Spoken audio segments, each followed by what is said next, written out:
Olá, estudantes da segunda série. Nesse vídeo vamos falar sobre romance. Objetivos: ler trechos de um romance de Machado de Assis, Quincas Borba, localizando informações explícitas, inferir o sentido de uma palavra, de uma expressão e identificar os elementos que constroem a narrativa. Será que uma obra pode relacionar-se com outra? O que você acha? Sim? Não? Inicialmente, um conjunto de folhetins, hoje unificados como num romance. Quincas Borba é uma obra de Machado de Assis que se relaciona com outra obra. Sabe qual é? Memórias Póstumas de Brás Cubas. Machado questionava até o próprio realismo e ele mostrava isso através dos fundamentos do humanismo de Quincas Borba. Quincas Borba é uma obra de Machado de Assis que acompanha Pedro Rubião, sucessor de um falecido escritor humanista que busca concluir a filosofia apresentada. Protagonista é Pedro Rubião, um ex-professor primário e enfermeiro de Quincas. Devido à proximidade, Rubião se tornou discípulo de Borba no humanismo. Contudo, seu mestre faleceu de loucura na casa de Cubas, no Rio de Janeiro. Quincas Borba, está aqui a referência, né? Joaquim Maria Machado de Assis. E o fragmento que vamos ler é a página 7, primeiro capítulo. Começa assim: Rubião fitava a enseada. Eram 8 horas da manhã. Quem o visse, com os polegares metidos no cordão de chambre, à janela de uma grande casa de Botafogo, cuidaria que ele admirava aquele pedaço de água quieta. Mas, em verdade, vos digo que pensava em outra coisa. Cotejava o passado com o presente, que era há um ano. Professor, que é agora? Capitalista? Olha para si, para as chinelas, umas chinelas de Tunis que lhe deu o recente amigo Cristiano Pado.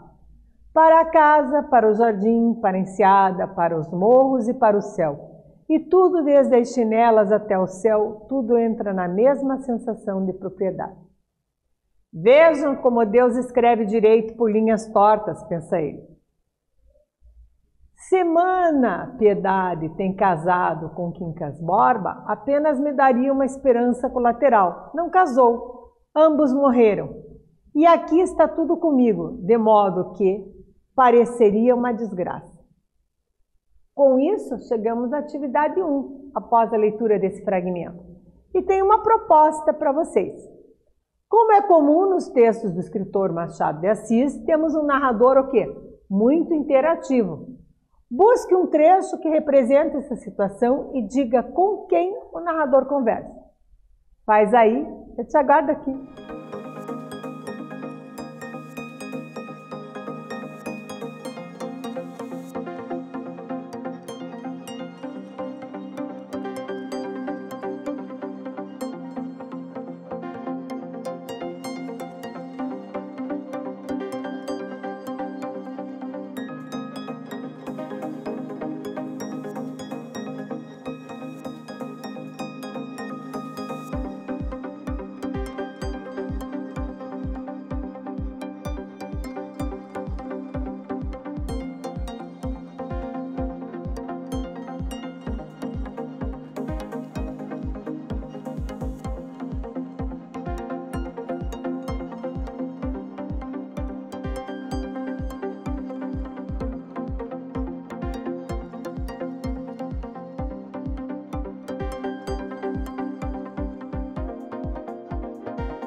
Voltei, olha só, um trecho que representa a situação, ou seja, um narrador muito interativo. Então, eu observo aqui, ó, olho o texto todo e o que eu noto? Em que parte ocorre esse narrador muito interativo? Assentou quando ele diz aqui, ó, cuidara que ele admirava aquele pedaço de água quieta, mas em verdade vos digo a quem? A vós. Então, o narrador está conversando contigo. Você pode sintetizar aqui, ó, quem o visse com os polegares metidos no cordão de chambre, em verdade, ó, vos digo, que pensava em outra coisa. O narrador está como? No presente e dirige suas palavras a quem? A você, leitor, exatamente. Conforme se pode introduzir pelo emprego de qual pronome? Vos digo. Tá ok? Continuamos a leitura. Um criado trouxe o café, Rubião pegou na xícara enquanto lhe deitava açúcar, ia disfarçadamente mirando a bandeja, que era de prata lavrada. Prata, ouro, eram os metais que amava a decoração. Não gostava de bronze, mas o amigo Palha disse-lhe que era matéria de preço, e assim se explica esse par de figuras que aqui está na sala. Um Mefistófeles e um Fausto. Tivesse, porém, de escolher, escolheria a bandeja. Primor de argentaria, execução fina e acabada.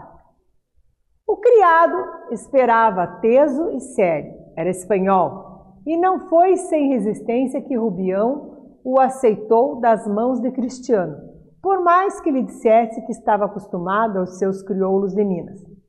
E não queria línguas estrangeiras em casa.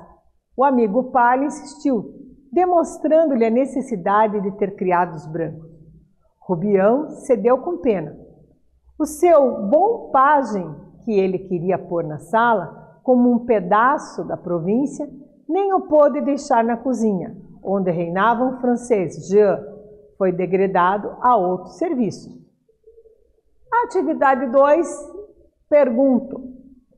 Quincas Borba situava-se entre as obras-primas do autor e da literatura brasileira.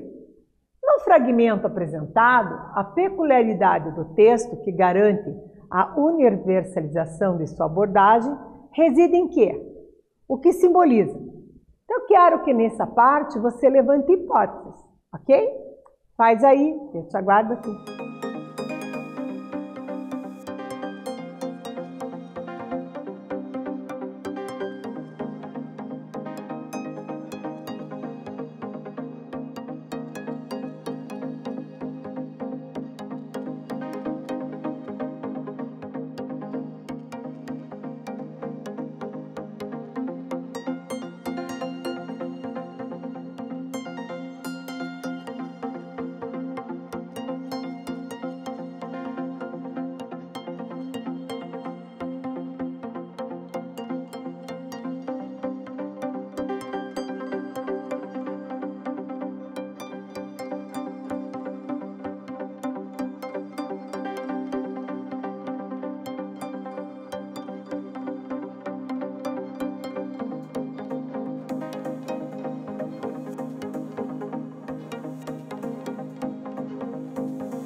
Voltei, gabaritar contigo a atividade 2. O que eu quero? Quero saber se no fragmento apresentado, a peculiaridade do texto que garante o quê? Universalização da sua abordagem, em que reside? E mais, O que simboliza? Então, ao levantar hipóteses, você poderia ter levantado o seguinte: o conflito entre o passado pobre e o presente rico, que simboliza o triunfo da aparência sobre a essência, uma das possibilidades. No trecho extraído do Quincas Borba, o que a gente nota? Nota um jogo de contrários, construído em cima do quê? Da qualidade dos objetos domésticos. Ouro e prata versus o bronze, estatuetas artísticas versus utensílios. E dos criados, né? Então, criados livres versus escravo, negros versus brancos, estrangeiros nacional. Olha, quando você nota aqui, no texto, você mostra aqui, ó. Prata, ouro eram os metais que amava. Aí ele fala, não gostava de bronze. Então, a gente já vê essa diferença. Ele preferia o ter, né? Coisas mais valiosas. Também ele fala, ó, das figuras, né? Então, tinha um Mefistófeles e um Fausto. Então, se ele tivesse que escolher entre essas estatuetas e a bandeja que era de prata, ele escolheria o quê? A de prata. E ele fala, primor de argentaria. Argentaria significa ser de prata, né? Também ele fala aqui a questão o quê? Dos criados, né? Então, o criado espanhol, né? Em detrimento da necessidade de ter criados, ele prefere criados brancos a ter um criado, um pajem que ele já estava acostumado lá, da crioulo, né, negro. Também ele fala que ele tem um francês, que for Jean, né? Então ele conta isso. Então, ao levantar essas hipóteses, você consultou o texto e verificou, né, essas questões que a gente sintetizou aqui. Combinado? Seguimos com a leitura do fragmento do romance Memórias Póstumas de Brás Cubas. Observe. Quincas Borba mal podia encobrir a satisfação do triunfo. Tinha uma asa de frango no prato e trincava-a com filosófica serenidade. Eu lhe fiz ainda algumas objeções, mas não tão frouxas, que ele não gastou muito tempo em destruí-lo. Para entender bem o meu sistema, concluiu ele, importava não esquecer nunca o princípio universal, repartido e resumido em cada homem. Olha a guerra, que parece uma calamidade. É uma operação conveniente, como se dissesse o estalar dos dedos de Humânicos, a fome. E ele chupava filosoficamente a asa de frango. A fome é uma prova que a Humanitas submete à própria víscera. Mas eu não quero outro documento da sublimidade do meu sistema, senão este frango. Nutriu-se de milho que foi plantado por um africano, suponhamos, importado da Angola. Nasceu esse africano, cresceu, foi vendido. Um navio o trouxe, um navio construído de madeira cortada no mato por 10 ou 12 homens, levado por velas, que 8 ou 10 homens teceram sem cortar a cordoalhada, e outras partes do aparelho náutico. Assim, este frango que eu almocei agora mesmo é o resultado de uma multidão de esforços e lutas, executadas com o único fim de dar-me mate ao meu apetite. Então, um trecho agora do Memórias Póstumas de Brás Cubas, disponível, né, na editora Civilização Brasileira. A atividade 3, o que eu quero? A filosofia de Quincas Borba, a Humanitas, contém princípios que, conforme a explanação do personagem, consideram a cooperação entre as pessoas uma forma de atender a que tipo de interesse? Você consegue identificar? Faz aí, que eu te aguardo aqui.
Voltei!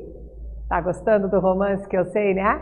Então vamos gabaritar a questão. Veja, a filosofia humanitas visa atender a interesses pessoais. Para explicar a Brás Cubas, a filosofia da humanitas, Quincas Borba valeu-se do frango, que pôde consumir graças a um processo de produção que envolveu o esforço e mesmo o sofrimento de inúmeras pessoas. Essa exposição evidencia que os princípios da humanitas mostram a cooperação como um processo que visa atender o quê? Interesses pessoais. Com isso, chegamos à atividade 4. Olha o trechinho para você reler. Este Quincas Borba, se acaso me fizeste o favor de ler as memórias póstumas de Brás Cubas, é aquele mesmo náufrago da existência, que ali aparece mendigo, herdeiro, inopinado e inventor de uma filosofia. Aqui o tens agora em Barbacena. A partir da leitura desse trecho, é possível identificar qual recurso de linguagem foi utilizado pelo autor? O que você acha? Que recurso ele usou? Faz aí, eu te aguardo aqui.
Voltei. A proposta da atividade 4, leia comigo atentamente. Este Quincas Borba, se acaso me fizeste o favor de ler as memórias póstumas de Brás Cubas, é aquele mesmo náufrago da existência que ali aparece, mendigo, herdeiro inopinado e inventor de uma filosofia. Aqui o tens em Barbacena. Então, qual recurso o autor usou aqui? Lembrando que, veja, a obra, né, que nós estamos analisando apresenta um fragmento do Memórias Póstumas de Brás Cubas. Então, eu posso dizer o quê? Posso dizer que esta obra usa como recurso a intertextualidade. E você já sabe, né? A intertextualidade, por vezes, se dá com citações de outros textos, podem ser do mesmo autor, passagens bíblicas, etc. Então, ao ler aqui, ó, né, Machado de Assis, Quincas Borba, eu vejo o quê? A intertextualidade. Percebeu bem? Então, ó, este Quincas Borba, se me fizesse o favor de ler as Memórias Póstumas de Brás Cubas. Memórias Póstumas de Brás Cubas, você sabe, é outra obra do mesmo autor. E todas são obras do que período? Do realismo no Brasil. Então, eu tenho Memórias Póstumas de Brás Cubas, eu tenho Quincas Borba, tá? E no Quincas Borba, o que eu observo, principalmente falando aqui do fragmento do Quincas Borba que estamos analisando? Você lembra o que nós observamos? Sim, é uma obra que vai mostrar quem? Pedro Rubião, sucessor de um falecido escritor humanista, né? Que busca fazer o quê? Concluir a filosofia apresentada. Então, quando eu observo estas obras aqui, né? Eu sei que essa obra, Quincas Borba, se relaciona com Memórias Póstumas de Brás Cubas. Com isso, eu vou lembrar a vocês do quê? Que o próprio Machado questionava o realismo, né? O próprio autor mostrava isso através dos fundamentos do humanismo de Quincas. Para finalizar, o que nós podemos perceber então? O que aprendemos? Vamos ver o que aprendemos? Elencando com vocês então, que nós lemos trechos do romance Quincas Borba, de Machado de Assis, compreensivamente. Localizamos informações o quê? Explícitas no texto e inferimos sentido de palavra ou expressão. Identificamos elementos que constroem a narrativa. Neste vídeo falamos sobre romance. Espero que vocês tenham gostado. Até breve!